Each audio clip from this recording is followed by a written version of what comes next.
Ali Riza ஃபெரூஷாக்கும் ஃபேபியானா கரோனாவுக்கும் நடந்த ஒரு ஆட்டத்தை பார்க்கலாம். இந்த ஆட்டம் வந்து பார்த்தீங்கன்னா, ஏற்கனவே நம்ம பார்த்த ஒரு லைன் ஆர் பார்த்த ஒரு ட்ராப்ல இருந்து நம்ம வந்து இந்த பொசிஷன் வந்து நம்ம பார்க்குறோம். ஸோ எல்லாமே நோன் மூவ்ஸ் மாதிரி தெரியும். ஸோ இந்த பொசிஷன் தான் வந்து கிரிட்டிக்கல் ஆகுது மொமெண்ட்டு. ஸோ 8x B3க்கு அப்புறம் இந்த பொசிஷனில் வந்து பிஷப் E4 போட்டு அன்டிஃபெண்டாக இருக்கக்கூடிய ரூக்கை வந்து அட்டாக் பண்ணுறாரு.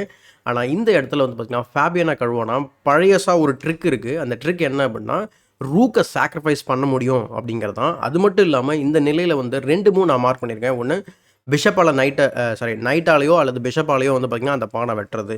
ஆனால் அவர் என்ன பண்ணுறாரு அப்படின்னா க்ரீடியாக வந்து ரூக்கை வெட்டி கேமை மொத்தமாக வந்து பிளண்டர் பண்ணுறாரு.